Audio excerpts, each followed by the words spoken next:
ella escribió: del amor y de la paz estén hoy contigo en este hermoso día. Alguien me escribió y me preguntó: Padre, discúlpeme, pero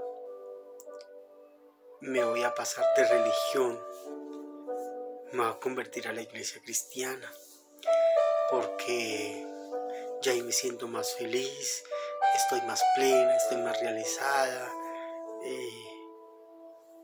y un poco de cosas. Y pues yo le dije: pues, ¿qué podemos hacer?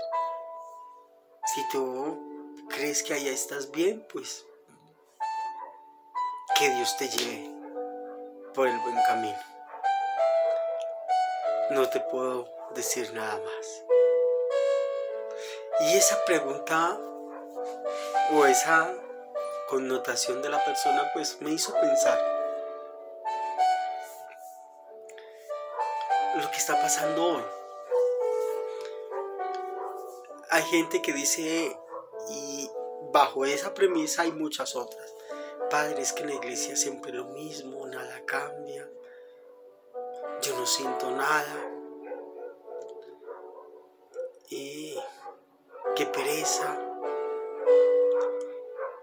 Entonces uno les tiene que decir la verdad.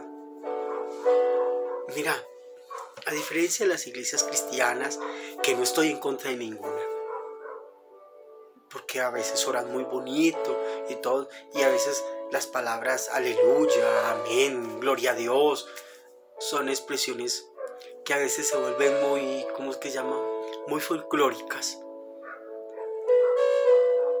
Muchas personas no saben qué significa, simplemente les parece bonito y ya, gloria a Dios, pues gloria a Dios, todos van a decir lo mismo.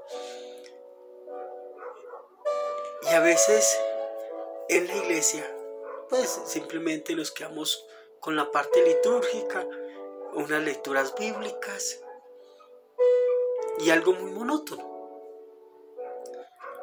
Y yo hoy te quiero decir algo, respetando la experiencia de fe de cada quien, del que me escucha por este medio como el que habla conmigo tranquilamente. Mira, un sacerdote se tiene que pasar toda una vida estudiando y leyendo. Un sacerdote no se puede quedar quieto simplemente con lo que ya se sabe. No, tiene constantemente que prepararse. A veces en la iglesia o hay una formación teológica muy avanzada y el sacerdote no se pone al servicio de que las personas comprendan. Otras veces se vuelve muy simplista y pierde la armonía de lo que se tiene que hacer dentro de la liturgia y lo que debe hacerse dentro de la liturgia. Por ejemplo, la palabra Abba Padre, que muchos la conocen y les parece muy bonita, y hay gente que me dice: yo no entiendo, señor cura, porque a usted le llaman padre, si solamente a Dios se le llama padre, y no sé qué, y no sé dónde, y eso está escrito en el evangelio, y no sé. Y yo le digo: venga, parala un momentitico. Primero, entendamos el significado. Y mira, para uno entender el significado de la palabra padre, del idioma en que se escribió, que es un idioma semítico, mira, y yo solo les voy a decir algo así sencillo, mira, como para que ustedes mismos vayan entendiendo por qué con la palabra o con la Biblia no se puede jugar. Mire, la palabra padre tiene, para uno solo darle una interpretación a la palabra padre en el idioma semítico, tiene una hoja, 2 hojas, 3 hojas, 4 hojas, 5 hojas, 6 hojas, 6 hojas. Mire, 6 hojas, mire, 6 hojas. Y si alguien quiere denotar, son 6 hojas, ¿ve? Son 6 hojas No sé si se alcanza a ver, pero ahí dice Padre. Y empieza a descifrar la palabra, que viene de la raíz no sé qué, que viene de la raíz Abba, pertenece al mismo que en otros términos importantes, referente a lazos de parentesco.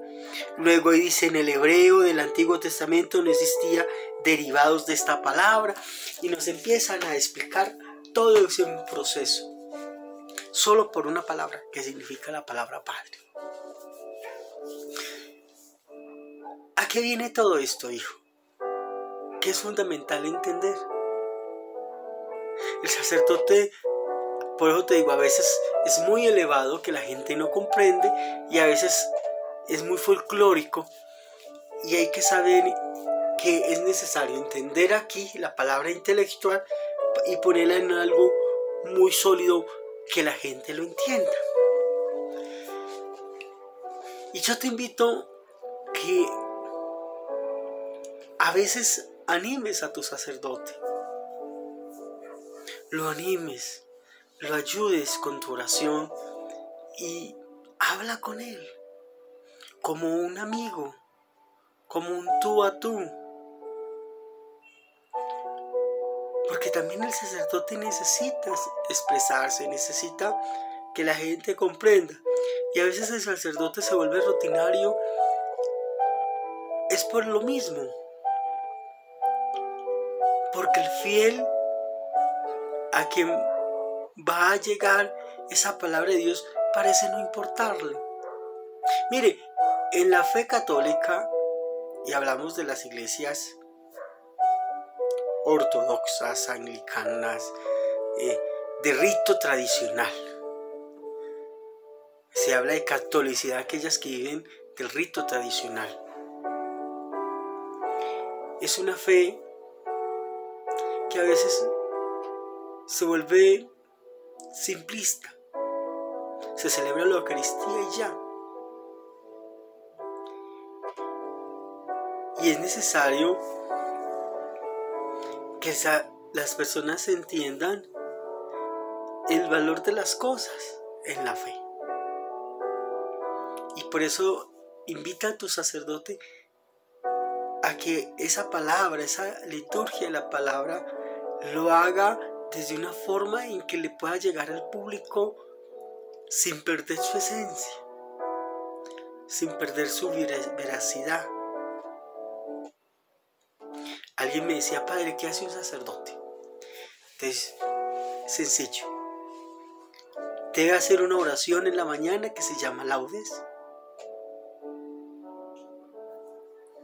Luego, mirar las lecturas del día.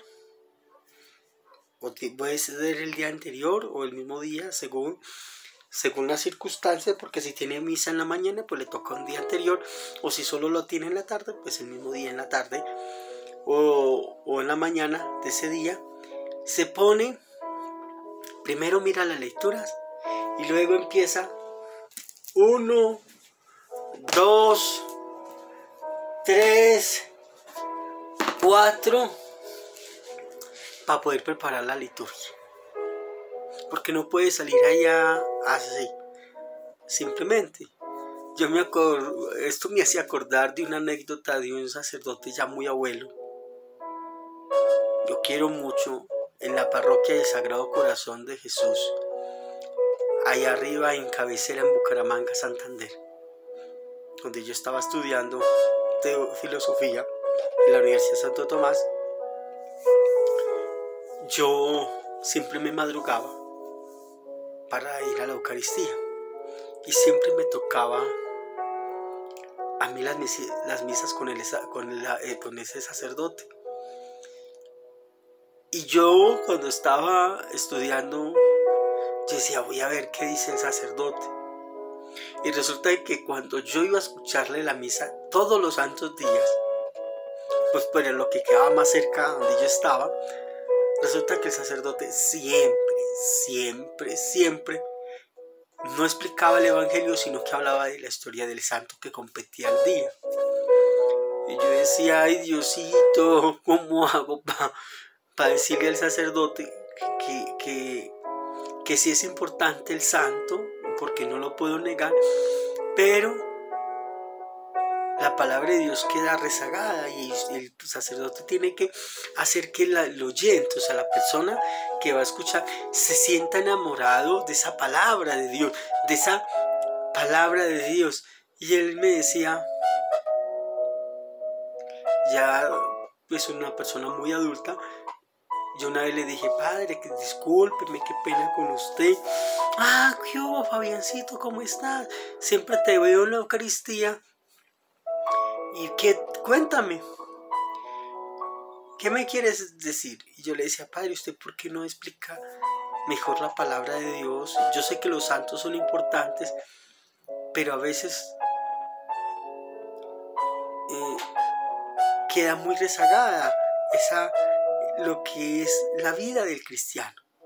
Y recuerde que todos los santos vivieron fue de la palabra de Dios, no vivieron de otros santos, siempre se dedicaron fue a meditar la palabra de Dios.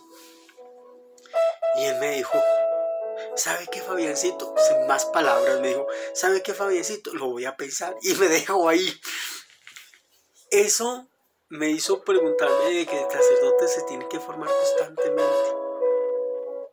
Yo, por ejemplo, en la zona donde estoy, en mi zona pastoral, yo me alegro de compartir con un pastor excepcional de las iglesias cristianas, una persona muy intelectual, que nos sentamos a hablar y a tomarnos un tinto que se llama el pastor Edgar, un hombre muy de Dios, muy querido, un hombre muy intelectual. Él me decía, a la gente no le gusta la intelectual, sino la emoción. Y a eso muchas iglesias cristianas viven de las emociones, respetuosamente lo digo. Porque cuando él empezó a estudiar, él me decía, Fabián, me hizo una pregunta una vez, me dijo, te hace una pregunta y me la hizo a quemarropa así, yo ni siquiera me acordaba. ¿Usted sabe por qué en la Biblia se menciona el libro de Enoch y el libro de Enoch no está en la Biblia? Yo quedé, uy, ¿qué pasó aquí? ¿Cómo así? Pero rebájamela que no comprendo qué me estás diciendo. Me dijo, Fabián, tú no has estudiado el libro de Enoch, no sabes de qué se trata. Y yo, ay, sí, lo estudié más o menos. Sé que es un libro que no aparece en la Biblia, es un libro escrito en hebreo, pertenece al Antiguo Testamento, se le considera libro apócrifo, tal y tal cosa. Pero decime por qué no está en la Biblia. Porque los judíos no consideraban que ese libro no perteneciese al escrito y pasó al cristianismo de esa misma manera. Eso es lo que de forma simplista te puedo decir, porque la verdad, poco me he metido frente al estudio de ese texto. ¿Sabe? Es interesante conocer el libro. Y la verdad, esa pregunta me hizo reflexionar y me fui a buscar las fuentes, la historia y todo sobre el libro de Enoch y el por qué no aparecía dentro de los textos cristianos y de los judíos, pero sí aparecía en las iglesias ortodoxas de Oriente. Y eso llama la atención. Y entonces, cuando uno investiga y se da cuenta del proceso, nos damos cuenta de que la vida y la formación académica no se puede acabar.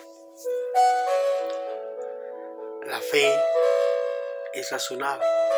Y por eso en la iglesia nunca se va a cambiar esa liturgia. Primero es la palabra de Dios y luego el compartir de la Eucaristía, porque la iglesia va a seguir no solo una tradición bíblica ahí que está, que conocemos como Biblia, sino que nos vamos a ir mucho más allá de las tradiciones orales, de esas tradiciones orales fundamentales. Por eso cuando quieras entender la palabra de Dios, cuando la quieras meditar, tienes que preguntarte en qué contexto se escribió y por qué se escribió de tal manera, cuáles son las fuentes. Puede sonarte muy monótono lo que te estoy diciendo, Pero yo te invito a que cuando leas la palabra de Dios sepas de que la palabra de Dios tiene una connotación literaria muy, muy grande, porque son lenguas semíticas, lenguas que es de muy difícil acceso a interpretar. Y como lo dije en un video anterior, si nosotros los colombianos, teniendo la misma lengua, o sea, el mismo idioma, el castellano, tenemos distintas palabras para referirnos a una cosa. Y a veces nos quedamos locos cuando nos dicen, venga, que por ejemplo yo aquí digo un perico y me dan un café con leche, mientras que usted se va para el valle y a usted en el valle le llaman, por ejemplo, un perico, que es una cosa chiquita, allá le llaman pintado, que es un café con leche. Pues imagínese, entender otro idioma. Te dejo esa premisa. Ayuda a tu sacerdote para que siga formando con alegría y pueda anunciar la palabra de Dios día tras día, con amor y con esperanza. Y ayúdalo a que sea un santo, a que viva lo que él estudia, que lo viva a plenitud.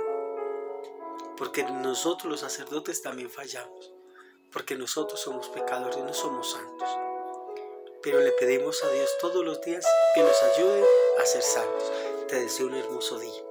Que María Santísima nos ayude a entender el camino de la salvación, nos ayude a encontrarnos con el Dios del amor y de la vida. Y que la bendición de Dios Todopoderoso, Padre, Hijo y Espíritu Santo esté con cada uno de nosotros. Te deseo un hermoso día. Recuerda, no dejes de orar. Colabora leyéndote todos los días la liturgia de las horas. Un libro muy hermoso que te permite estar en sintonía con la iglesia. Quieto, quieto, quieto, quieto. Un abrazo fuerte. Vive al máximo lo que Dios te ha regalado.